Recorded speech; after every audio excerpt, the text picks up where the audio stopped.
Hello YouTube, Captain Mac here, and welcome back to our series Around the World in the Constellation. And it's actually take two of this for me because for some ridiculous reason my Shadow Play decided to switch which microphone it was going to use. Yeah, that actually happened. Shadow Play literally works on its own program now. So I've had my rant about that. I'm not going to say anything else, but it's just annoying. But anyway, so hopefully we got things working now. I'm going to take it up to a certain point here, and then I'll do a video check to make sure the microphone is working, and that should hopefully be the end of this problem. That being said, we are in Philadelphia. That's where we, excuse me, I just literally belched at you right there. That's where we flew into last time. And today we're flying from Philadelphia up to JFK, which has got to be one of the shortest routes on the planet, at least for a commercial route. Well, it's probably pretty common actually, but it's very short. It's not going to take us very long. And so, yeah, there you have it. We're only going to fly at like 3,000 feet because it's just not that far. So, what else? Let's pull these guys over here real quick. So I've already got these popped up. Obviously, this is our little mini controls. You can do, you know, brakes, windows, all that stuff, battery, and of course the flight engineer. This guy right here, which we're going to talk about in a second, and then our load manager here. And I do have the radios thing pulled up as well, but we don't need to talk about that. It's pretty straightforward. So as far as the payload and fuel manager, the only thing I've done so far, and I already did this because again this is take two, is I added light fuel. And I know there is a fuel burn chart in here. To me it's kind of weird. Maybe it's just because I've never used one like that before. There's your Captain Mac cough. So I think what I'm going to start doing is just start tracking the fuel and try and come up with some of my own charts here, because I'm not so sure I agree with that chart. I'm not saying it's wrong. I'm just saying, I don't know, maybe I'm just too lazy to use it. That's probably what it really comes down to, right? But anyway, it is what it is. We're just going to go with the light fuel, though. We're not going to do a custom fuel on this. You may remember last time we didn't have fuel in all four tanks when we tried to start the engines. I didn't use the cross feed. I did a little bit of looking into it. It seems pretty straightforward. So essentially what you need is you need to have the tank, the lever for the, well, you know what, I'll try to remember to show you when I get in there. How about that? Moving over to this guy here, we're going to have the flight engineer actually doing his thing here in a second. But this is what I want to look at right now. Cabin is cold. That's under systems to watch. The reason I want to bring it up is we want to warm the cabin before we use this guy to load passengers, right? So let's get the flight engineer doing his thing. This is like, I got so many windows open over here, it's insane. Let's get the flight engineer doing his thing, and you do that just by clicking here. Yes, sir. Okay, so he'll start setting everything up, and that way we can start one of the engines, and then we'll be ready to rock and roll. So I'm going to break away for just a second. When we come back, we're going to be inside the aircraft, and we should be good to go. But I'm going to do a comm check, make sure this is working, so that we don't do an entire flight and then have to redo it because you can't hear me. Alright, everything noise-wise seems to be working appropriately. There should be like a limit to how fast we tried, or at least how fast I try to talk, right? Anyway, everything seems to be working noise-wise appropriately. So I want to say one last thing before we charge on ahead here. So I've ranted and raved a little bit about this back and forth discussion with A2A and a couple of the issues that I had. And this brought up a comment under one of my videos. I won't say by who, it doesn't matter. And it wasn't bad or rude or anything or mean or whatever you want to say. But basically it was like, hey, you know, going after the guy from A2A in your video is kind of messed up. Okay, I don't entirely disagree with that. And that's kind of what I said. And it started a little bit of a discussion in the comments. And this individual brought up a point. I'm assuming it's a he, maybe it's a she. Brought up a point and said, you know, just think of all the coding effort that's gone into this and blah blah blah. And so really that brought my attention to what the real issue here is it sounds like I'm going after A2A, and it probably does. That's not my intent at all. While I do have a couple of issues with the airplane, and I've had some complaints regarding the flight engineer, all of those complaints were centered around the interactions with that one individual with A2A and the way that he was handling the discussion and the things he was saying. Those complaints were directed at at his interaction and his way of handling it. And I just want to clarify that, because I actually know at least a little bit how much effort goes into making this aircraft, or any aircraft for that matter, and it's an astounding amount. And I'm amazed at what A2A has done. I love this thing. So, you know, I've had a couple of issues, but I have issues with PMDG aircraft. I have issues with Aerosoft. They all have little quirks and issues.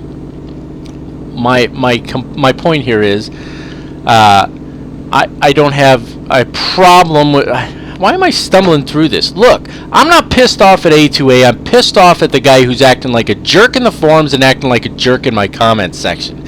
And you know what? I don't apologize for that. The guy said one thing and then turned around and said another. The first thing he said was a load of malarkey. He said that he goes on to my comments section and in the A2A forums and says that the flight engineer didn't do any of that stuff because I screwed it up. And then he turns around, and after I prove to him, hey, okay, I made a couple mistakes, but when I do it right, he still doesn't do anything. He says, oh, he doesn't do those things. That's my issue right there, okay? And I understand where you're coming from, calling the guy out on YouTube. Maybe somebody thinks that's messed up. I'm not calling out A2A. What I'm saying is A2A's representative is being a jerk to their customers and friggin' talking out of both sides of his mouth. There we go. It's not an apology, but I'm pretty much done with the rants, and I'm not going to stumble my way through trying to sound all apologetic just because this guy wants, not the guy who's asking me about it, but the guy from A2A wants to act like a jerk. There was another guy in the forums, okay? There was another guy in there he's the one who brought up the whole issue, and this guy from A2A is talking down to him like he's an absolute moron. He was a complete jerk to that guy. And then he was a jerk to me. Okay, that's my issue. So my real issue is not A2A. It's not... Listen, they did an amazing job on this thing. I love this airplane. I'm going to fly it all the way around the world. And I'm going to do probably thousands more flights in it because I love this thing. They did an amazing job. It's got some little quirks and some things that need to be fixed. That's the way it is with all aircraft out there. My beef is not with A2A. My complaint is not with A2A. My complaint is not about this aircraft. It's about the guy from A2A's forums, whether he's a moderator or developer, I don't care who he is. The guy was acting like a jerk. He was treating me like a jerk. He was treating another customer like a jerk. And he was talking out the side of his... You know what? He's talking out of his backside is what he was doing. Don't come onto my comments section and go on and on to me about how I made all these mistakes and that's why the flight engineer didn't do all the things on that what is it called, the engine and accessories ground test. He didn't do any of those because you messed up on your start procedure. Well, I didn't mess up. I made two little mistakes, or maybe what was it 3? I made like 3 mistakes, okay, and then that was it. And that's not what caused it. And then when I tell him, hey, that's not what's going on, you know, I didn't even say that. I said, hey, I did it right like 20 frickin' times in a row. It still doesn't work. Oh, yeah, he doesn't do any of those things. And then the guy in the forums, the other guy, the other customer goes in there and he's like, yeah, you know, I've tried it too. It's not working. And, you know, why isn't he doing those? I would think he would. And that's when this guy really turned into a jerk. That's what pissed me off. That's what I'm calling him out for. And you know what? Somebody may think I'm wrong for calling him out on YouTube, but I didn't call him out by name. His name's out there on his somewhere. I don't care. I'm not calling him out by name, but he knows who he is, and that's the way it is. The guy was being a jerk. End of story. Okay, so I'm done ranting about that. I don't want to talk about it anymore. You know, and I'm just going to be honest with you. If you really think I'm being a absolute complete off the wall jerk because I want to call out another jerk on YouTube, then please feel free to unsubscribe. I don't really care. That's just ridiculous to me, okay? It's $60 for this aircraft, right? $60, okay? The aircraft's going to have quirks, I get that, but when you're dealing with somebody from the company and they want to treat you like crap, because what? Because either they don't know what they're talking about, or they just don't like the fact that you put out a minor criticism of their airplane, and that's what it came down to. It was a minor criticism, and it was a criticism. I expected the flight engineer to do everything on those checklists. He didn't do everything on those checklists. I made a criticism about it. He didn't like it, so he went on there and tried to make it look, literally, in my comments section, trying to make it look like he's not doing those things because of me, but that the company's, you know, I don't know, what, that they did everything perfect or whatever, and they didn't do anything wrong anyway. He should have just come onto the comments and said, hey, here's a couple of mistakes you made. By the way, flight engineer doesn't do those things. Sorry for the confusion. He didn't do that. That's my beef. End of story. And now I'm annoyed. Now I'm annoyed. I shouldn't have even brought it up, but it is what it is. Whatever. This is my ranting forum, people. This is my ranting forum. Okay, I'm done. You know what? We need to get into this. Let's get an engine started. First thing we need to do, on entering flight station checklist. Flight engineer's already done all of his things from this particular checklist. Control booster levers need to be on. That is these guys here, and this guy's coming up here in a minute. Anyway, that is elevator booster. It's just called elevator booster. Sorry, I had to look at my checklist. You know what's... there we go. There was something stuck on my microphone. It was starting to bug me. So mechanical elevator control, push to engage elevator booster. That's this guy here. That's the booster levers there. Elevator tab control and elevator and rotor booster emergency control switches are not modeled in the aircraft. Automatic pilot engaging levers are off. That's these guys right here. Automatic pilot hydraulic pump. That's not modeled. And then set altimeter. And I just hit the Bravo key and that did it.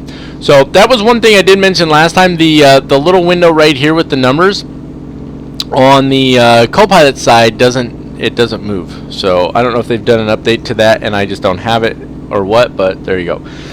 Co-pilot, make sure landing gear lever is down. That's you can't actually see it from this position.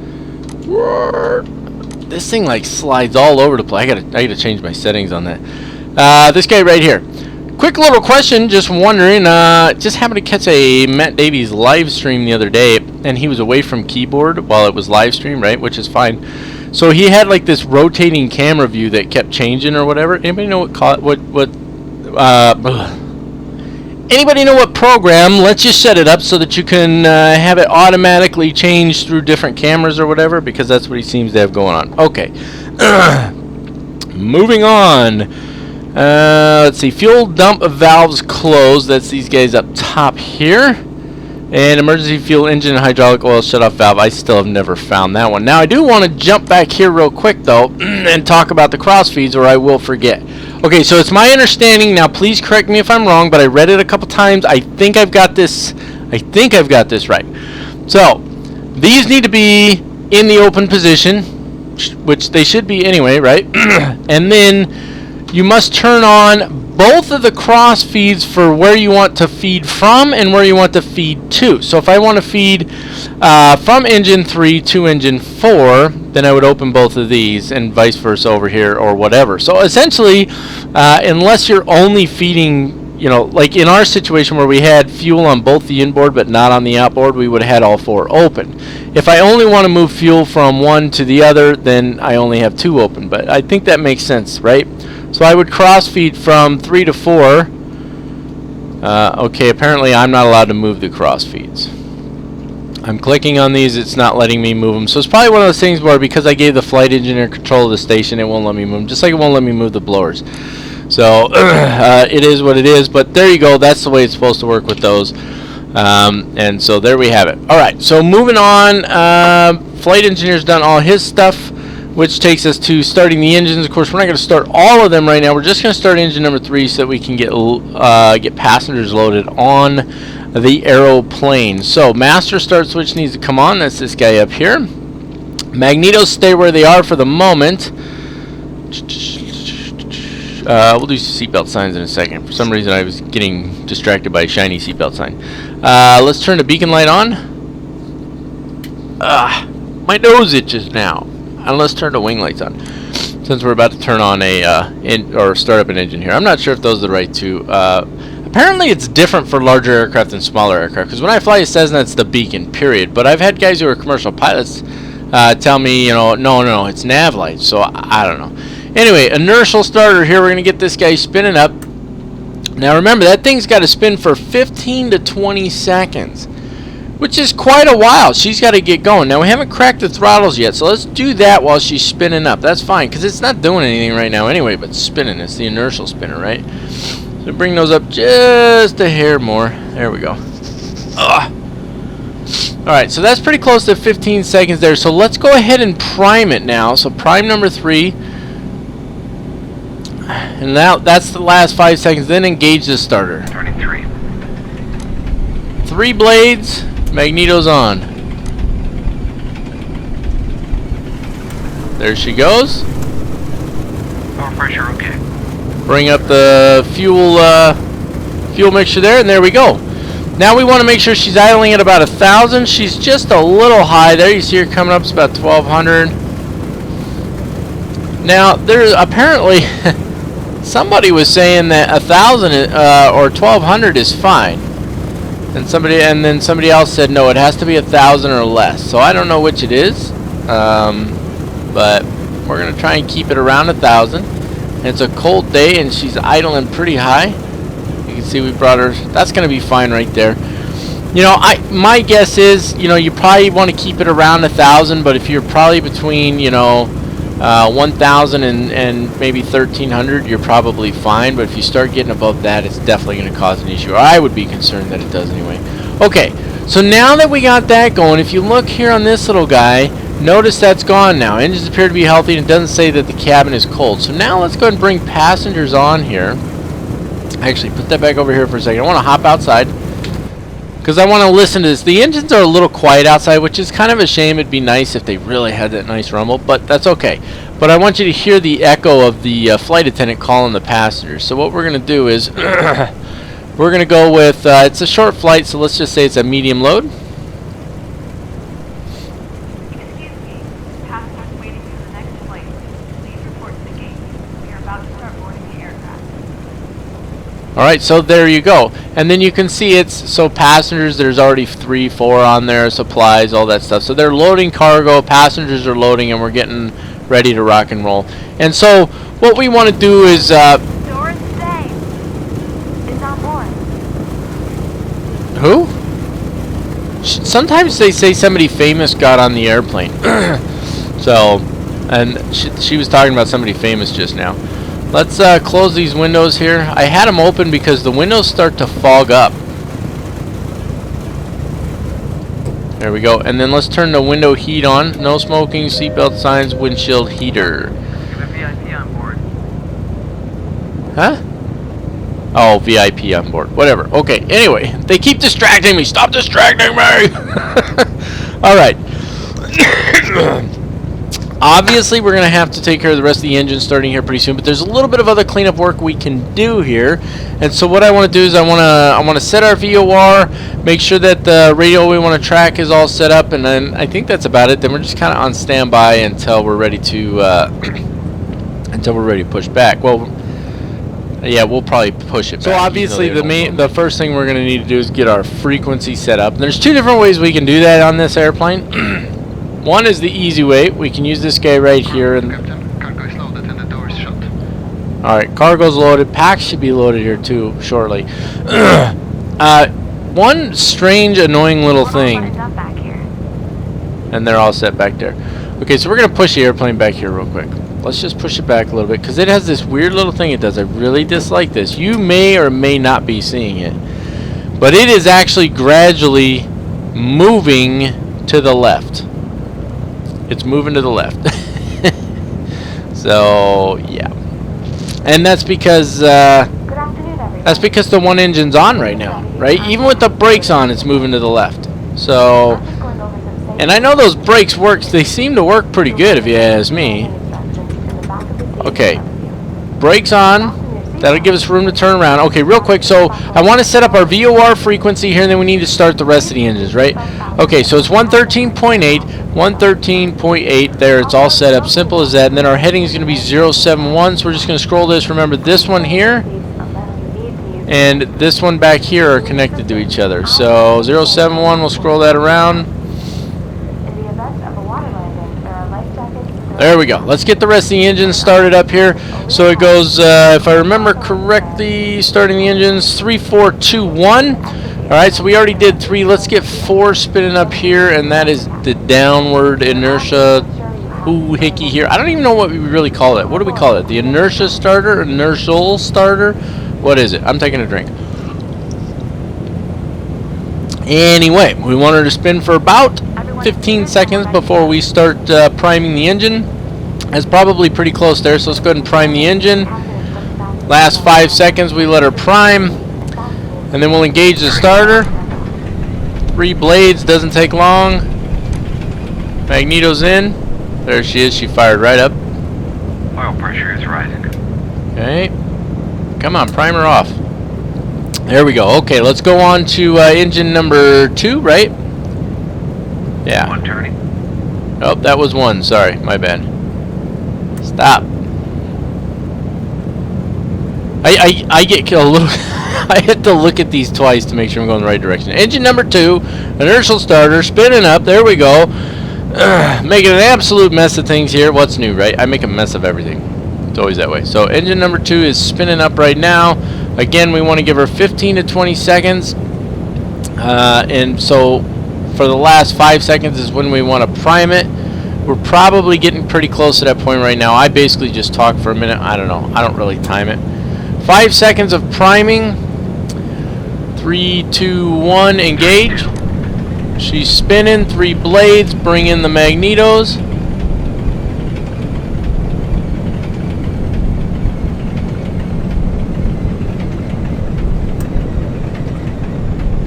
Apparently I didn't let it spin long enough. And then it fired up anyway. Okay. Well, it didn't seem like it was going to start, did it? We should probably adjust the throttle there on engine 4, huh? You see how high that thing was idling? Yikes. Boy, all of them are idling high today, aren't they? Wow. Usually they got to be at 10% or higher just to get close to 1,000 on the RPMs, but they're all idling pretty high today. Anyway, engine number 1, get the inertial starter spinning up there. You can see we're actually getting a lot quicker going through this start procedure. So that's good. And I'm trying not to mess it up. I've made a few mistakes in the past. That'll happen sometimes. Listen, we're not perfect, right? Oh, who's mad at me for ranting? Go ahead and put it down in the comments. I don't care. I might just rant back at you next.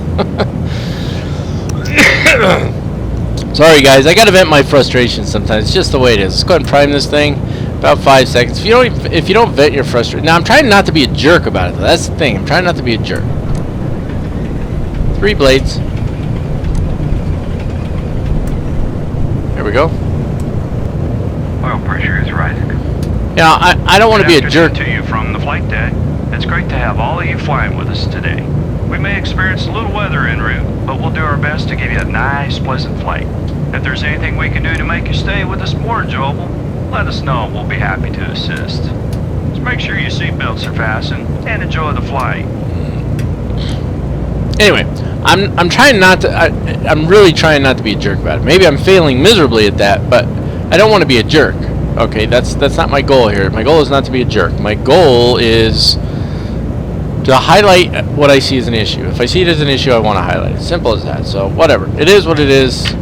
Love me or hate me, I am who I am. Okay, let's talk about the engine and accessories ground test. Now, somebody did say something about this last time. They said, well, you didn't go through the whole thing, even though it won't let you do the blowers. Okay, so the flight engineer's not doing this stuff. We've discussed that already. Okay, so it says all warning lights except the cabin pressure should be off.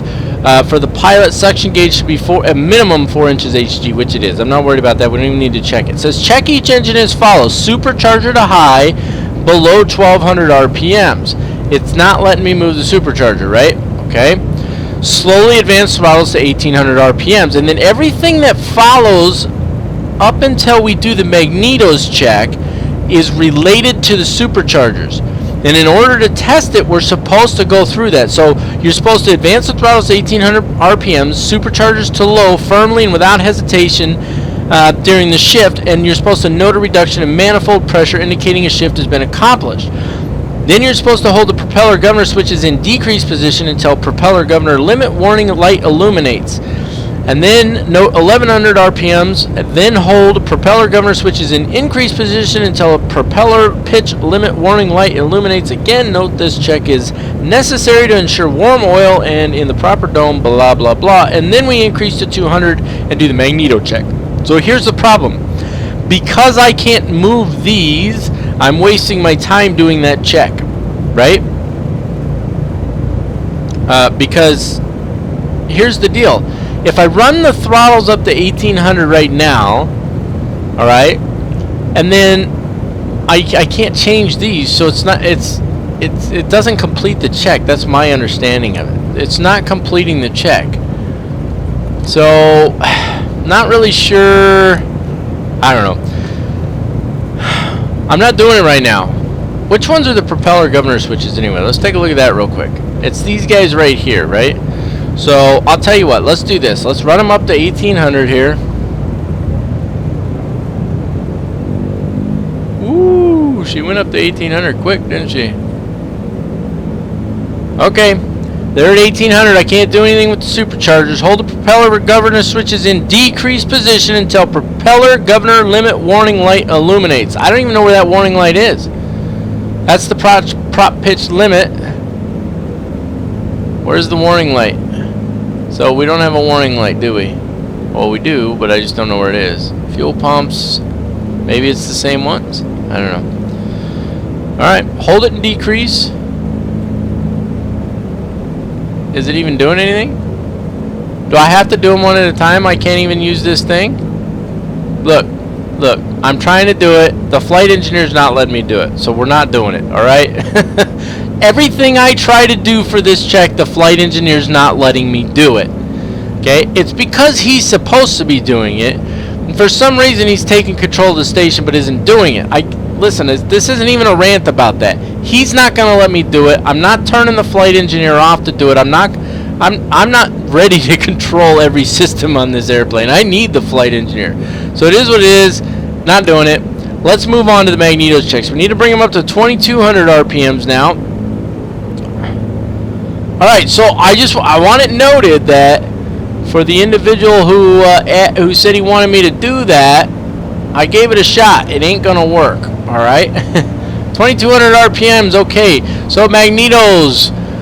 Down one, so to left, then back to both. We're looking for a change, a substantial change. I forget what the max is. It shouldn't be more than like 100 usually is what it is. So, and then back to both, then to right, back to both, and then the next one.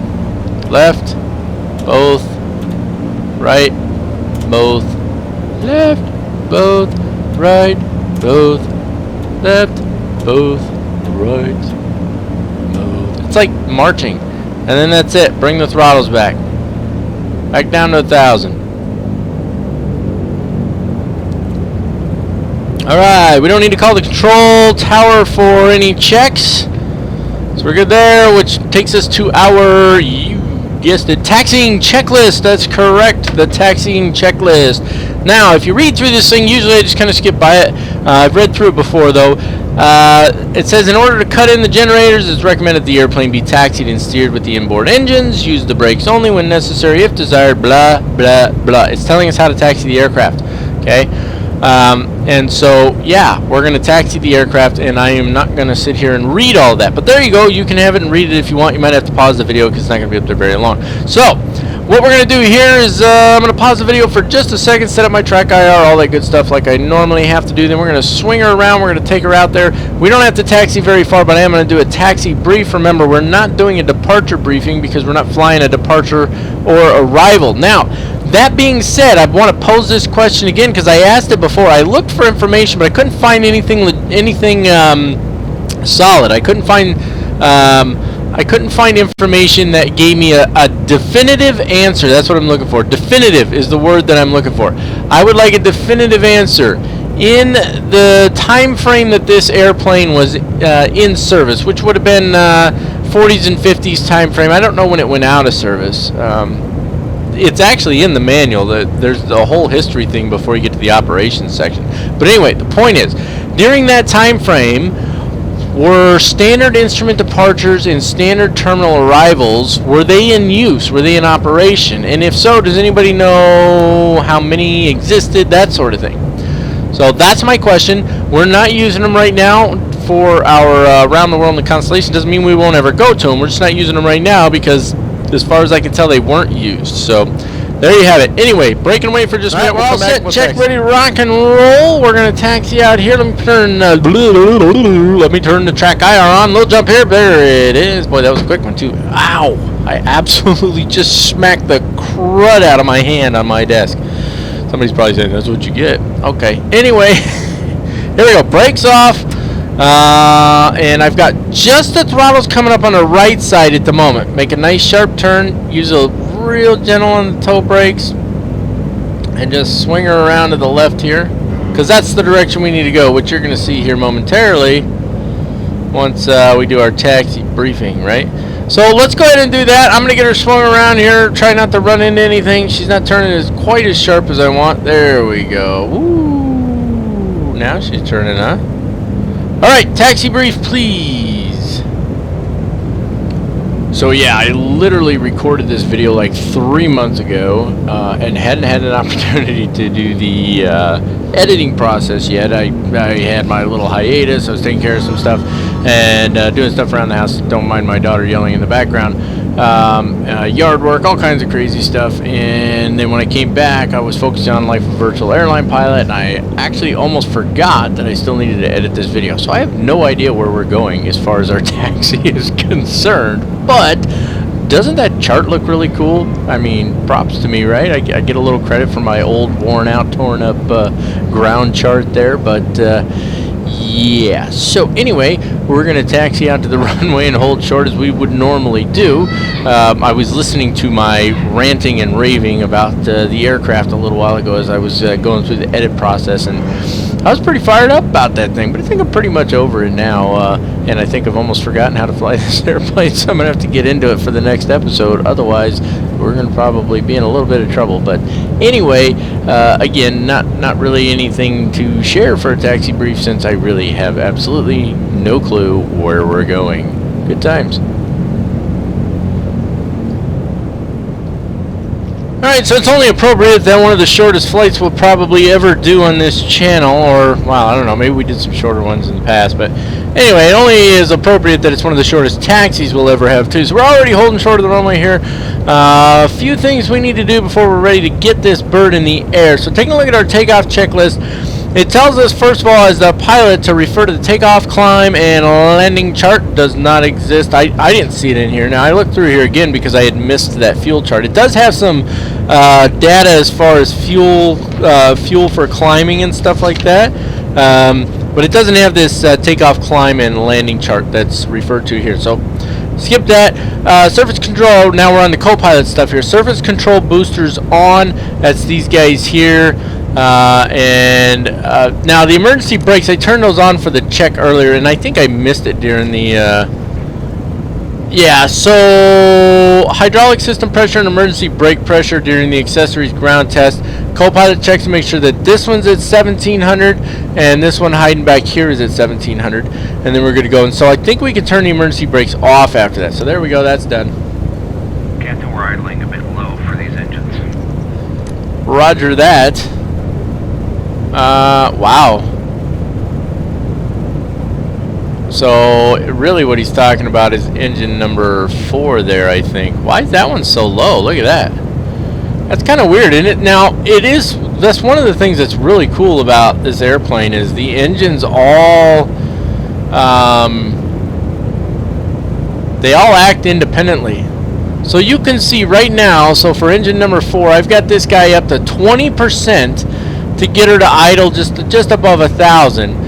Okay, and then you come over here to engine number 1, and that's at 9% to idle at exactly 1,000, right? So it's interesting. In fact, I'm going to bring that up just a hair, bring both those up just a hair. Okay, there we go. Back over here to what we were doing before we were distracted. Now here's the deal with that. He's supposed to be able to adjust it, right? Now in the real world, the flight engineer would have just adjusted it. I guarantee that. So for whatever reason he doesn't, but you can see now the RPMs are starting to come up on engine number 4. I heard the sound come up, so pull it back. So this is what I would like him to be doing. Okay, so as far as the flight engineer debate goes, I would like it if he did this. It doesn't matter that he doesn't, but you can see here we're trying to go through our takeoff checklist, and I'm spending my time messing with the throttles back here. I could do it with the throttles up front too, but it's easier to see where we're at on this one. You can see it's coming up, coming up, coming up. So I don't know if it has to do with the engine temperature was why it was doing that or what. The point is we're spending a lot of time trying to get this engine, idling where we want it, and we haven't finished our checklist. Anyway, door warning light needs to be off. That's this light over here. Elevator tab set to 5 degrees nose up. It's the 5 on here, not the cockpit tooltip, right? So When I go to 5, I put that 5 even with the diamond. That's 3 on here. All right, so don't use this. Use this. Is she coming up again?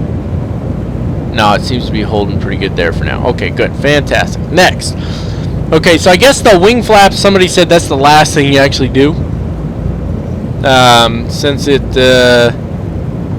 triggers something. I don't remember what. But anyway, hydraulic pressure 15 to 1700 pounds per square inch. So wing flaps are up. I'm thinking of something else. Anyway, moving on. Please forgive me. Moving on. Hydraulic pressure, we already checked that. It's almost at 17, so we're good to go on there. Flight engineer is supposed to make sure generator switches are on, which they are. Carb heat, he sets that. Superchargers to low, mixture to auto, rich.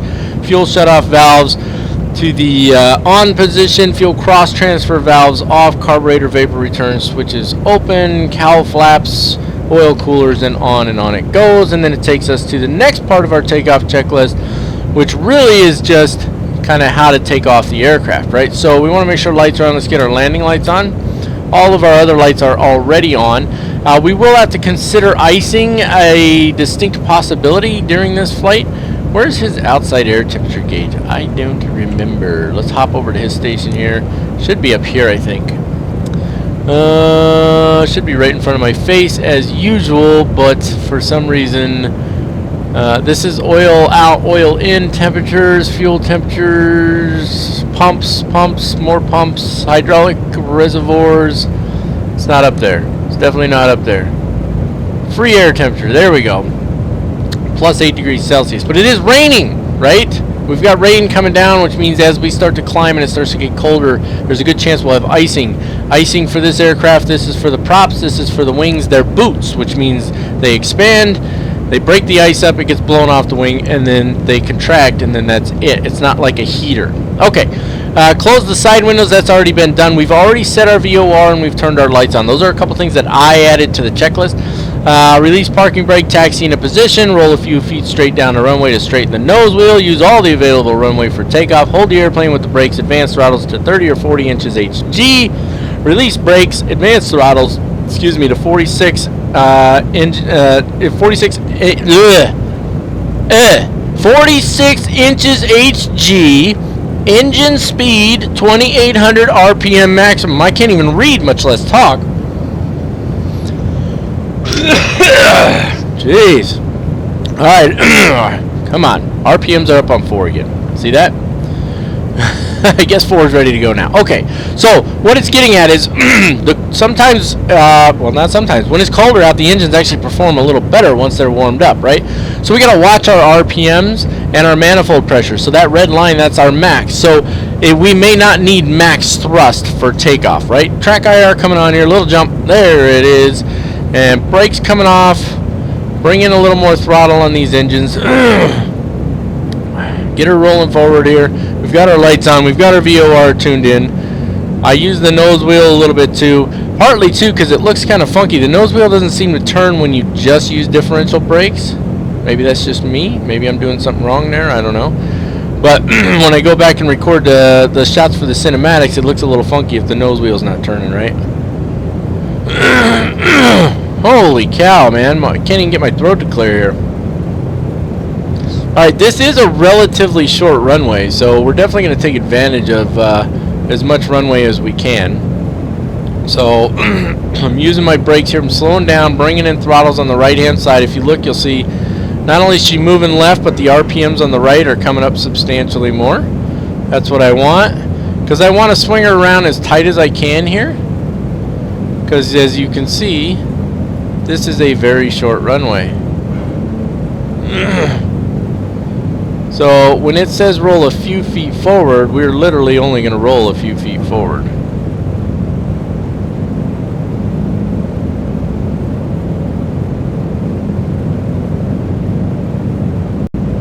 Just enough to try and straighten her out.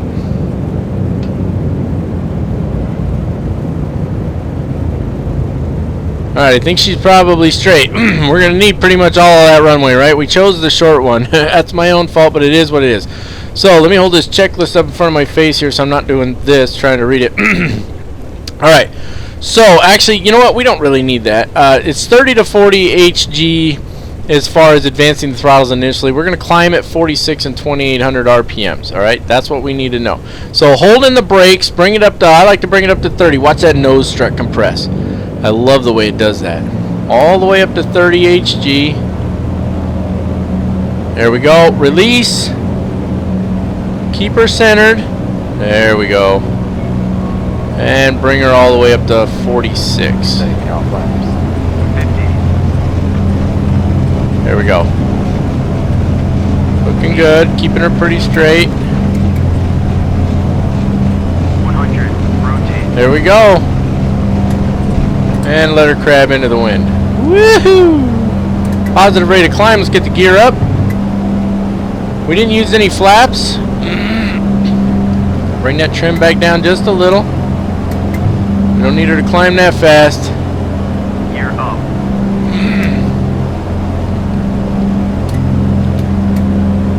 Alright, looking good, looking good. Okay, and we want to track, what did we say, 071. There's no way we're anywhere near that. We need to go to climb mode here shortly. We're at 88 degrees. So we need to go to the left a little bit. That's alright. We'll start turning left, and we want to go to 32 on the manifold. Let's bring her back.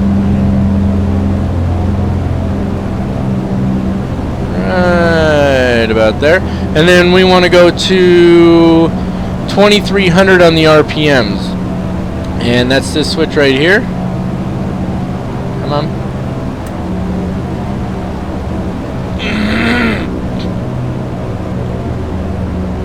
25, 4, 3. That should be good right there. Okay, and our current heading is what? Looks like about 50 degrees. Let's see what we show on here. 48. I was pretty close, wasn't I? We'll continue to climb here. We're only going up to 3,000 feet. We're not going very high on this one. And we're almost there already. We don't need to really go higher because it's not a very long flight. And we can start our right-hand turn here to start gradually intercepting that radial for the VOR. And we can start trimming her down now. We're still hand flying. We're not using autopilot yet. And for cruise, we're going to use 29 on the manifold, 2200 on the RPMs. So let's go ahead and start rolling the manifold back a little bit. Pretty close anyway. There's 29 right there, give or take just a little bit. Go ahead and bring that nose down. Woo! She is touchy, isn't she? Okay, and then we can bring RPMs down just a skosh. There we go. Again, we don't want her to climb. Little nose down trim here. Takes a minute to get her settled, that's for sure. Come on. Easy, girl. And you guys already know this is one of the issues I've had. I've had a little bit of trouble maintaining vertical speeds, especially when climbing and descending. Climbing not so much, more descending. And I'm turning back to the right here just a little bit. I want to get back on track with that VOR. We're not that far out from it, I don't think. So yeah, we overshot it. That's all. Well, and we're still actually moving to the left. That's the problem here. We never actually turned on course. That's my fault. So let's scoot it back over here. So we want 071, we said? Yeah, 071 degrees. Easy now. I'm not really working that yoke very hard, I don't think. So let's take her over here to, there's 70. Take her just a little bit longer. About 85 degrees. Straighten her out here. There we go. Alright.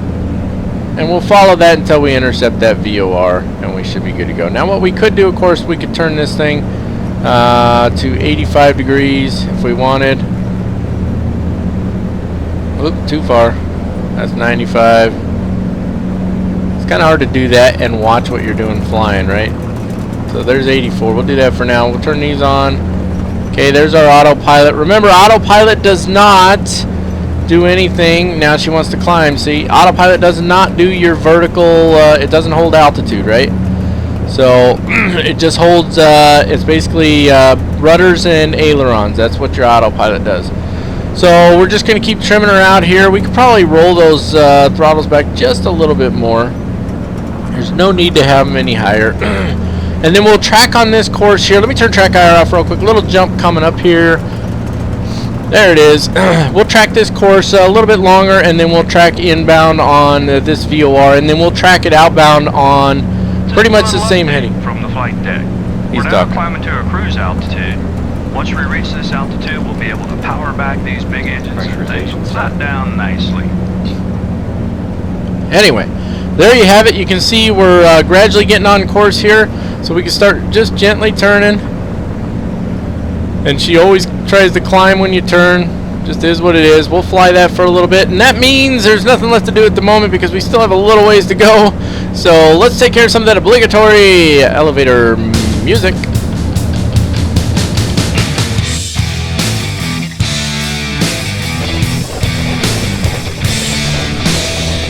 Well, pressure is right.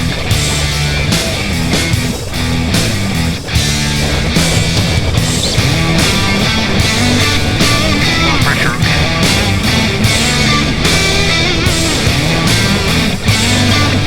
Everything should read good.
Ladies and gentlemen, hello from the flight deck again.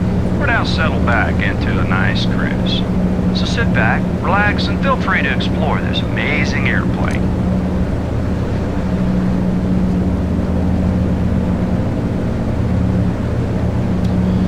Alright, the visibility is pretty good, but we're going to go ahead and set up for the ILS anyway, just in case. It's going to be the 3-1 right, ILS 3-1 right into JFK. The wind is 030 at 8 knots, altimeter 294. So here's our approach here now. None of these are based off of, none of these waypoints. Well, they are. Let me explain this, okay? I haven't really gone through this in the past. Somebody did ask me, can you track GPS waypoints using a VOR? Yes, you can. And here's your information right here. So CATOD, I don't know, CATOD, whatever. And MALDI and ZULAB. These are our waypoints coming in to intercept the ILS glide slope, right? So the CATOD is radial 228 from DPK, right? And now here's the thing though, I'm assuming this is is that the distance? No, that's the frequency, 117.7. Let's see, does it show DPK on here? DPK? No, it's not showing DPK. So the DPK VOR should be Come on, brain, function. My brain doesn't want to work. The DPK VOR is frequency 117.7. When we cross the 228 degree radial from that VOR, we should be at cathode. But there's a catch, right? So there's two sides to this. It's 11.6 from IRTH, which is the ILS, okay, on the 228 degree radial from DPK. Now what it's not giving us is it's not giving us the distance from DPK, and that's a problem, because without the distance, how do I know that I'm in the right spot, right? So it's not just the radial, I need the distance as well. And so this honestly has me just a little bit confused, because I can set up the ILS on the nav2 and run it on my side, and then I can set up DPK on the nav1. Remember, the ILS needs to be run on nav2 on this aircraft. Again, I don't know if that's something either a mistake in the coding or if that's the way the aircraft really worked. I don't know. But anyway, so nav2 on the captain's side running the ILS frequency 111.50, and when I'm at 11.6 nautical miles and on the 228 degree radial from the DPK VOR, I should be at cathode. Now, that's kind of weird, right? Like, how do you make that work? Well, here's the deal, okay? If I've got two pilots in the aircraft, it's not so hard to do that. He can tell me when I'm crossing that radial and so on. I'm going to have to try and watch it and figure it out. But that should at least get us very, very close to cathode. Because if here's the deal though. I could be on the 228 degree radial and be over here. I shouldn't be at 11.6 because this is an arc, right? So if I'm straight on the 228 degree radial from the ILS here, then I should be more than 11.6 from IRTH. Does that make sense? I suppose maybe I'm bumbling through that a little bit, but that's kind of how it's supposed to work. And that's something we're going to have to really cover in a tutorial, because yeah, that's kind of weird. Now, to be honest with you, I would think maybe they would use a VOR that's closer, you know, JFK or CRI, and do the radials off of those. It'd be a little bit easier to track those, but they didn't do that. So that's what we're going to try for. I'm going to try and set this up. In fact, let me write it down here. So 117.7 is DPK, right? So I want to set that up on the nav1, but on the co-pilot side. And then 111.50 is our ILS, and I want to set that up on nav2 on the captain's side. And then we'll try to do this, but I'll probably be spending a lot more time flying the aircraft, watching where we're going and stuff like that. I probably won't even notice when we cross the 228 degree radial. And the way it would work is once we cross that radial, the co-pilot would call it out. We're on the 228 degree radial, or whatever terminology they're using. Okay, we're flying 315 degrees, and he would automatically spin his radial over to 236. Now there's a problem with that though, because they're connected to each other, right? So if he spins his to 236, how's that going to work for mine? I don't even know if you can separate them, but I'm going to try and put them both on the separate VORs and see if I can run the radial separate. And at the very least, we'll get the 228 in there, and I'll try and keep an eye on it. Okay, that was a long discussion about that. Now, let's talk about our profile view here. 3,000 feet at cathode. We're at 3,000 feet, so we're just going to maintain that until we get to Maldi, if we can figure out where Maldi is. Otherwise, we'll be looking to do visual from here. Hopefully that'll work, and we'll be following our ILS. So we should intercept glide slope out here anyway. Start our descent, hit 1900 at Zulab, and then on in from there. And hopefully it'll be a visual approach all the way, because we've seen how much I struggle with the ILS approach in this thing. It hasn't been pretty. Okay, missed approach. If we have to fly a missed approach, we climb at 315 degrees until we hit 1,800 feet, make a left turn direct to CRI. That's this guy out here. Climb to 2,000 feet, intercept a 225 degree radial from CRI to COL, which is another VOR, okay, and then climb to 4,000 feet, and then we would hold out there. For us, if we actually have to perform a missed approach, we're going to climb on runway heading 315 degrees until we hit 1,800 feet.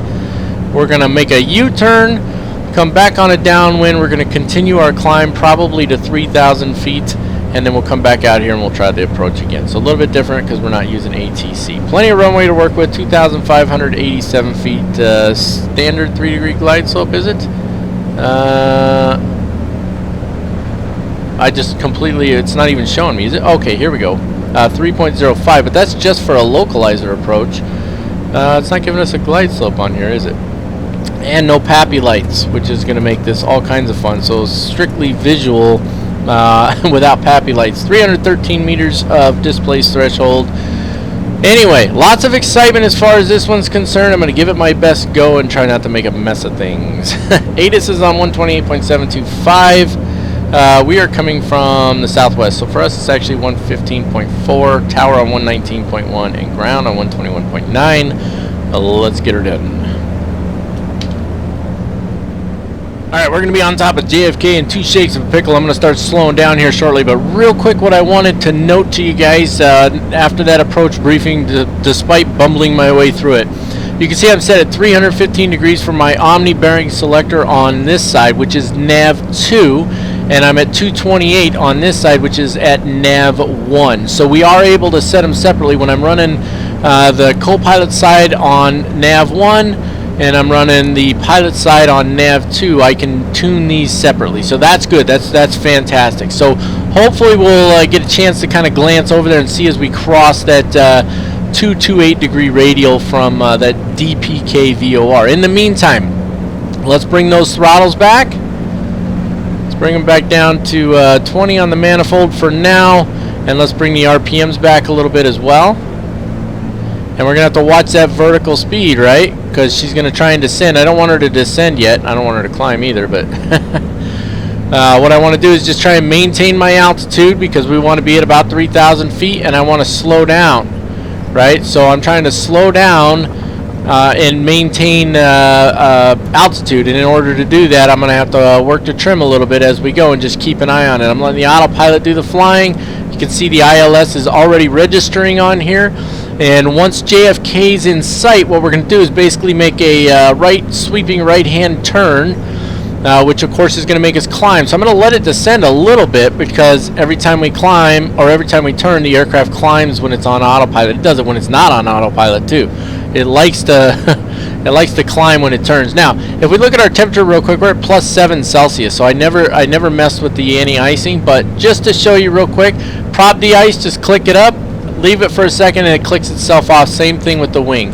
I mean, that's it. If you don't drag it, it usually stays up a little longer, but we don't need it. It's not breaking. There's no ice to break up. I don't know if this thing simulates icing or not, but anyway, it is what it is. Okay, so just bring in a little more trim there. I'm letting it descend just a little bit because I'm anticipating that climb when we turn.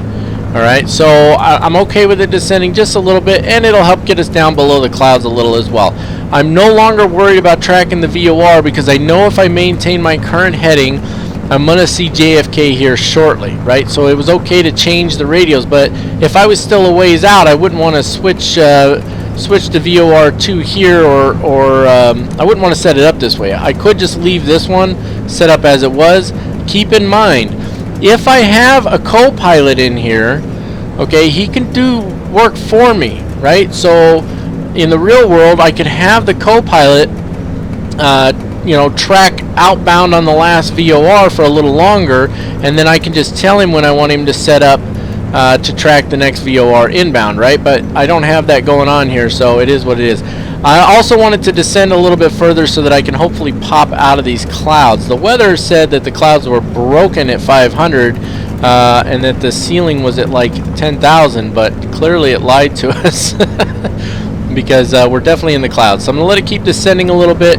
I do have my navigator's map over here, which gives me an indication of where I'm at, and we're pretty close to JFK. In fact, we're almost right on top of it. I just want to get visual on it first. I think this is it right here, right? Oh, you just can't see it. I can just make out a runway there. Pretty sure, yeah, that's JFK right there.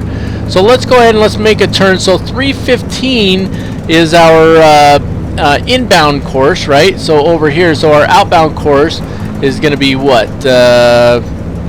You gotta, is that JFK? Yeah, that's JFK right there. Okay, anyway. So we need to go outbound at, let's see. I don't know. I can't do the math in my head right now. We'll figure it out here. It should be, let's see, 315 is here, so it should be right about here, about 105 degrees, give or take. We do have a crosswind. We're going to have a crosswind on this, so we're probably going to have to turn further than that. Because we're coming up on 105 right now, and that is definitely not our outbound course, so we need to go further. I'm probably doing my math wrong is what it is.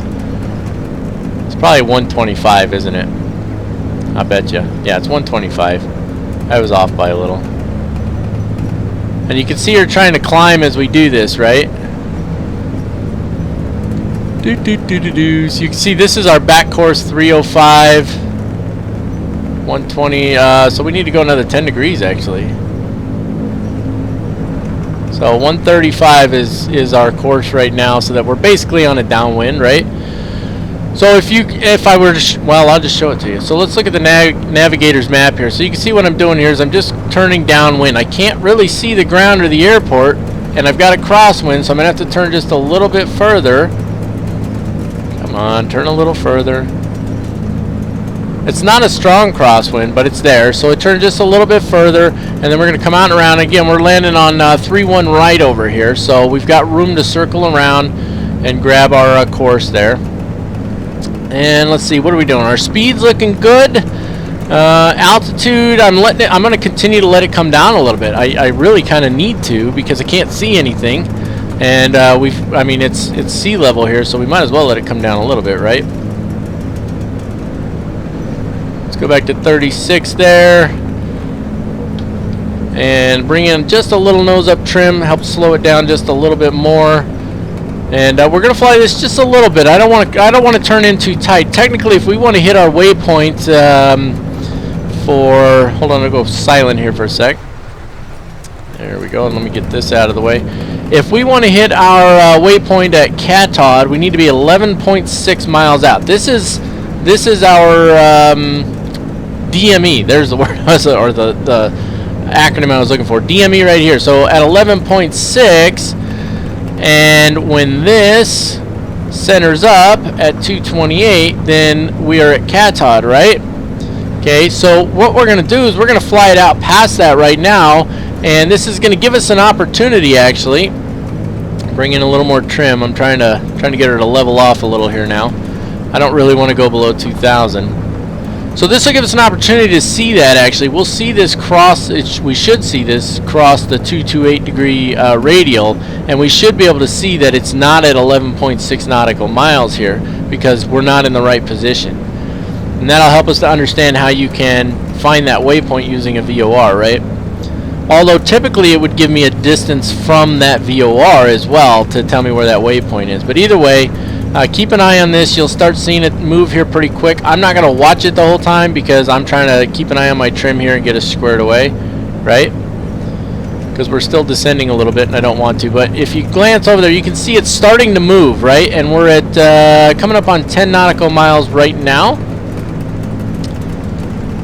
So, and it's going to be relatively close. We're not that far off to the side of it. So when we cross that 228 degree radial, I'm guessing we're going to be right about 12 nautical miles on here. So there's 10 right there. You can see it's swinging over. Okay, so we're definitely going to be off a little bit. That's all right.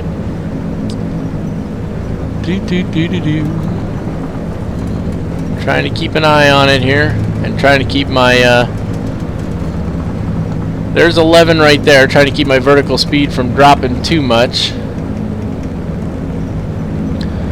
Okay, so that's about 11.5 right there. We're not quite lined up, right? To be at 228, it needs to be centered, right? We're just about at 12. It's centered now, and we're hitting 12 right now. So there's what I'm getting at. So based on that approach, we're obviously off to the side, so we should be at 11.6 when we cross that. And what will help also is that we should be tracking inbound on the localizer.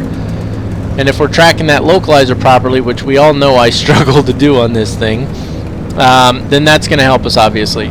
that's going to tell us we're in the right position. So 11.6 miles on here, 228 degree radial here, and tracking the localizer right down the middle, and that means we're at H.O.T.A.S, right? Everybody tracking on that? So we're going to go a little further out here. Again, this DME is from the ILS, right? So right now we're about 14 miles out from where that ILS frequency is located at, which is basically right at the almost the threshold of the runway we're landing at. So I'm going to take her out to 16, and then I'm going to start my turn. Okay, and this is literally, the turn is probably going to take us almost all the way back up to 3,000 feet. So if there's some blank space here, I'll edit it out, but we'll try and kind of talk our way through it here, and hopefully we'll be able to get on this ILS without any hassles like we've had in the past, and we know I have not done well at that.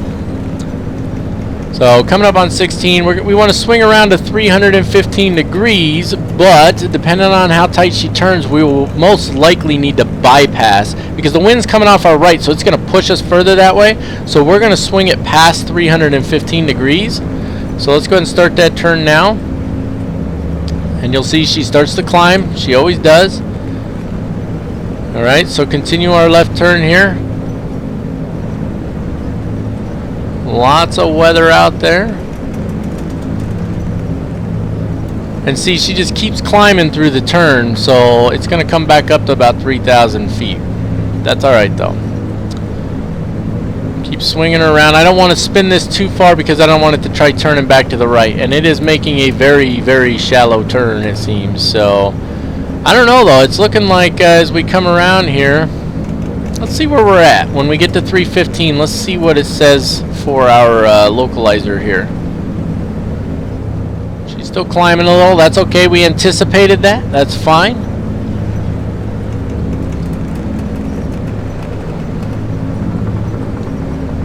Coming up on 360 now.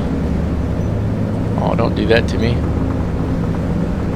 Okay, so I've got it set to 315. It looks like we're still going to be to the left of our localizer. So let's back that off right now. Let's not even go that far. Let's go to 325.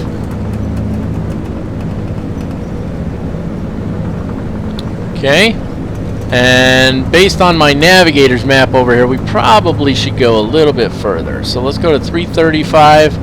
I want to track that localizer as quickly as possible. That's my goal right now, is to get on that localizer quickly, because again, we want to be at that waypoint at H.O.T.A.S is at 11.6. We're at 15 right now, right? So we want to get over there as quickly as we can so we can get on localizer. So we're at 340 right now. I'm gonna go a little more. Take it over to 350 degrees. Trying to get on localizer quickly. So it turned much sharper than I anticipated. So that's good.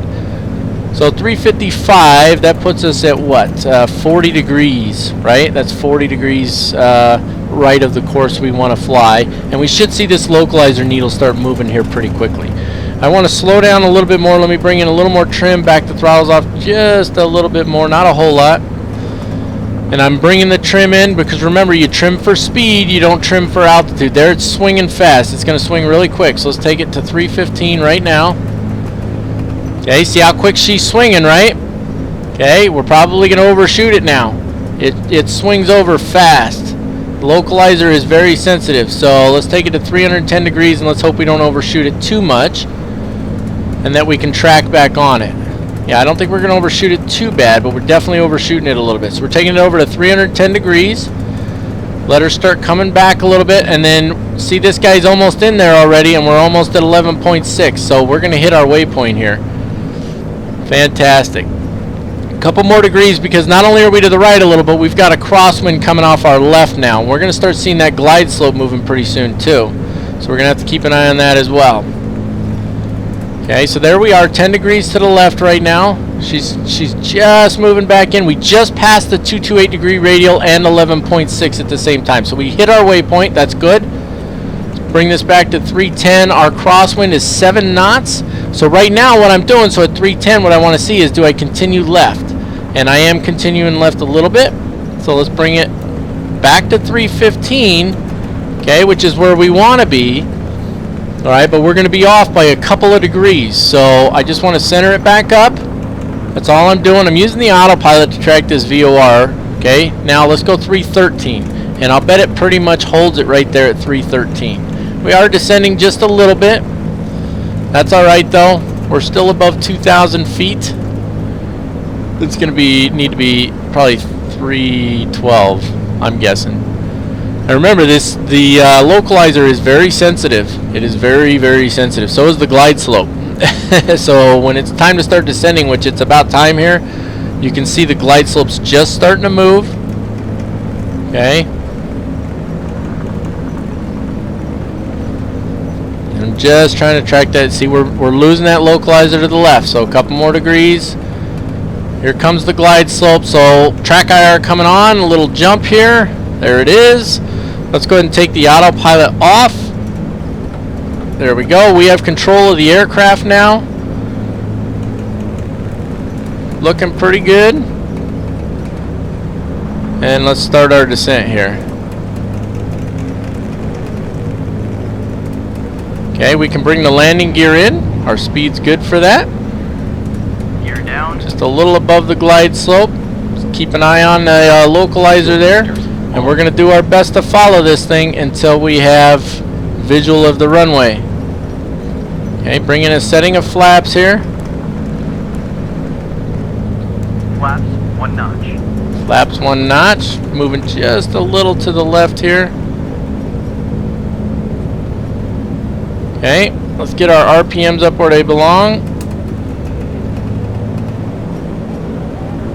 Scooting back over to the right. Are people complaining back there? Oh, there's a baby crying. We're still a little high. Okay, there's our localizer. Boy, that's a rated descent there, huh? Stewardesses, prepare the cabin for landing. Okay. Bringing in some trim. Yep, we went under it a little bit. Okay, we're just a little bit to the right. We're not going to chase it too hard, but we are going to have to chase it a little bit, right?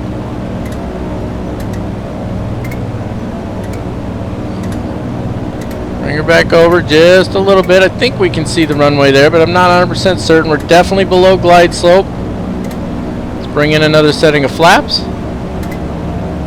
Flaps down. Okay, those flaps are giving us more lift. We also need more power. There's our runway. Okay. We didn't do horrible, we didn't do great, but we didn't do horrible. I've done better and I've done worse. Okay. Looks like our wind is completely shifted. That was part of the problem. So we were fighting a left crosswind, now we're fighting a right crosswind. Good times, right? Okay. See if we can see out the window there. Let's try and use our throttles to control our rate of descent.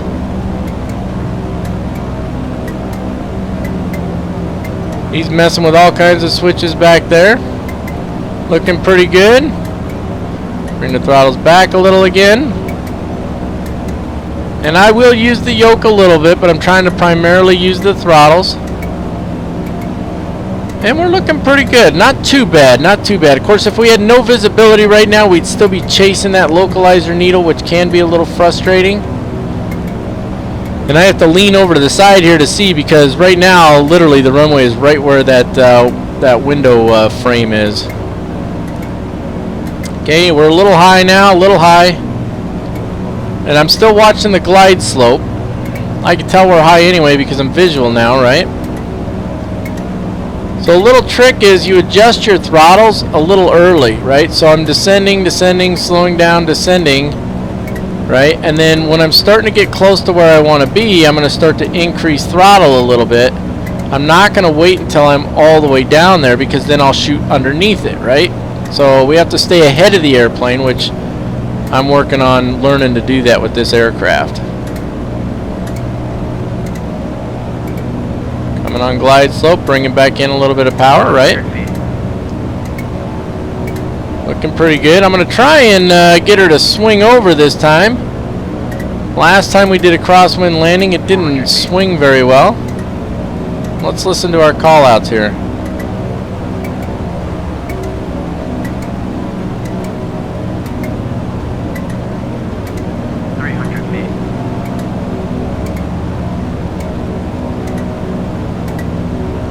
We're looking good. Even though it says we're below glide slope, we're actually alright. 200 feet.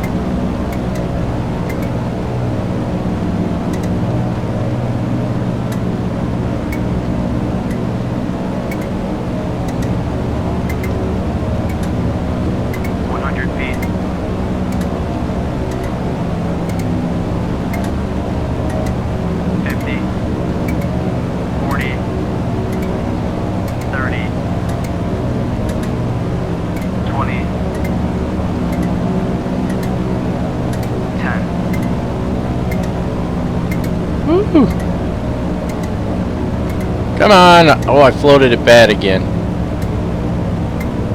Setting cal flaps.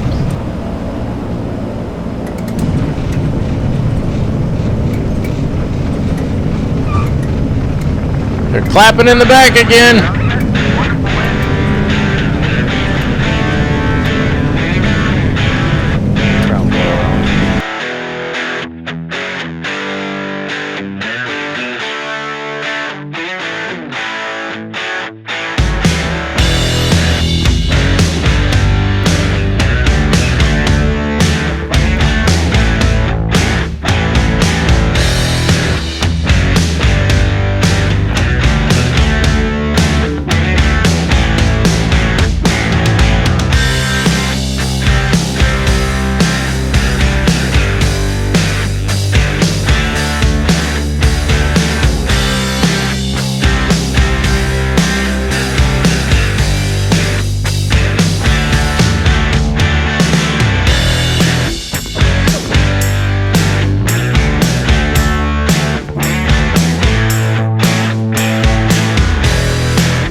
You know what I completely forgot to do? Landing checklist and all that stuff. I got so wrapped up in trying to fly that ILS that I completely spaced it out. I'll try to remember to put the checklist up there at least. Same thing for the after landing checklist. We do need to get our landing lights off. I'm just trying to get this bird taxied in though, right? Pitot, he can come off. So anyway, not too bad on that landing. So here's the thing. When I get to 10 feet, I barely touched that yoke and she yanked up. It was crazy. And when I kicked the rudder pedals, man, she went freaking hard left. And I think I ended up with, without realizing it, I think I let off the rudder pedals and ended up crabbing again by the time I landed. So a crosswind landing is not easy on this thing by any stretch of the imagination. It is difficult, to say the least. But overall, I don't think that landing was too terrible. I think we were relatively smooth on the landing. If not a little bit wild overall, so you'll have to forgive me on that, but ooh boy, that throttle came in hard, didn't it? So I'm actually just gonna park right here, bring her to a nice easy stop here, maybe. Oh, I'd like to get her at least straightened up on there. There we go. Pretty close anyway. Pretty close. Not going to be perfect, but it'll do. Track IR coming off. Little jump here. And there she is. Let's put the parking brake on. I'll just use Control P to do that. And let's put the idle to about 1,000 RPMs on the engines. It's a lot easier to do it when we look back here. That's for certain. So coming up to 1,000 there. These two not so much. My throttles are kind of funky. A little bit more. Come on. They're sticking. That's what's happening. My throttles are sticking. Kind of obnoxious. Not the throttles in the aircraft, my throttles. Okay, there we go. We're about 1,000 RPM, so we shouldn't foul the plugs or anything like that, so that's good. Let's see here. So, let me take a look. We didn't do a climb checklist. Man, I was a soup sandwich. I'll put the checklist in there, but I was so focused on flying the airplane, I actually bypassed my checklist. We didn't do a descent checklist, but we didn't really need to. The intent was to come in at 3,000 feet. The approach checklist, we didn't do that. We didn't do the landing checklist. Boy, that was... I just bypassed all my checklists and just flew the plane. I'll tell you what, I think we did all right, but it's not... You don't want to bypass your checklist, people. You got to do your checklist, right? But anyway, okay, so stopping the engines. We moved the brake lever to the emergency position, which is down there, and then this guy needs to come up to 1,700. It's at 1697, so we're good there. It says 1700. It usually rests at 1690-ish. So let's see. Engineer should open the cowl flaps. He probably already did that. Increase engine speed to 1,000 to 1,200 RPMs and hold for 1/2 minute to obtain optimum scavenging of engine oil. Well, I think we've done that. So if air temperature is expected to be... oh wait, I'm sorry, I missed that. And then pull mixture control to off. So we've been doing that for about a minute, so I think we're good to go there. So let's go ahead and shut them down. 4, 3, 2, 1. There we go. That's fantastic. And that's going to take care of that. Before we go any further, let's bring this guy back up. And let's unload. Main exit's opening. They'll take care of all the unload stuff for us. And then before leaving the pilot's compartment, we leave the control boost levers on to act as a gust lock. That's these guys here and this guy here. All radio equipment off. That's taken care of by the radio guy. And set parking brake or have wheels chocked. Moor the airplane if weather conditions blah blah blah. Turn all switches off. Co-pilot. Let's see, we need all light switches to come off because he's not going to do it, right? So all light switches off. There we go. We can turn the fasten seatbelt, no smoking signs off. Windshield heat can go off. Main ignitions can go off. Magnetos can go off. Actually, that's in the way now. Magnetos off. Magnetos off. Main ignition switch off. And that is it. The passengers are unloading. I think I said it before. It'd be really cool if they actually had people coming off the plane, but they don't, so it is what it is. We've got the aircraft shut down. We've completed our flight. And again, it was a really short one, but I'm getting better with this aircraft, which is fantastic. That excites me very much because I love flying this thing. But it is very, very difficult to fly. So, but anyway, I think we're getting a little bit better. I apologize that I missed the checklists. I wasn't neglecting them on purpose. I was so focused on trying to get that, track that ILS and everything that I just completely spaced them out. So, my bad there, but hey, it happens sometimes, right? That's why it's good to have a real-world co-pilot, because they can tell you, hey, don't forget we got to do checklists. I will pop them up in the video, so you will have seen the checklists, even though I didn't actually go through them.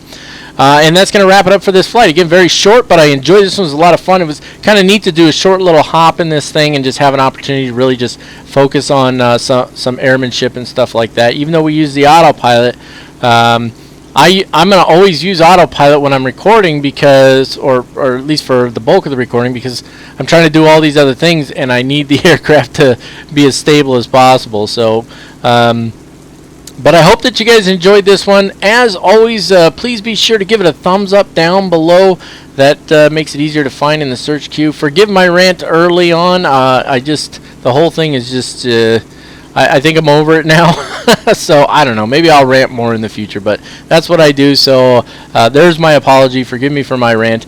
If you haven't already done so, please go ahead and smash that subscribe button. Up to 3,400 subscribers. I'm still overwhelmed to see that number continue to climb. If you haven't already done so, you can like us on Facebook. All live stream announcements take place on Facebook. We've been doing live streams almost every Sunday now, and we'll be doing one again this Sunday, so look for the announcement for that on Facebook. Also, huge announcement coming up probably sometime in the next 30 days. It will be on Facebook, will be an announcement just to let you know that the announcement is going to be on Twitch live stream. So make sure that you like us on Facebook, follow us on Twitter, and follow us on Twitch at Captain Mac 3588.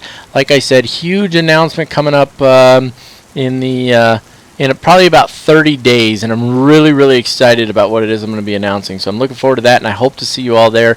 That's it for this one, folks. As always, keep the blue/gray rainy side up unless otherwise instructed by ATC. God bless you all. Have a fantastic day, and I will see you on the next flight.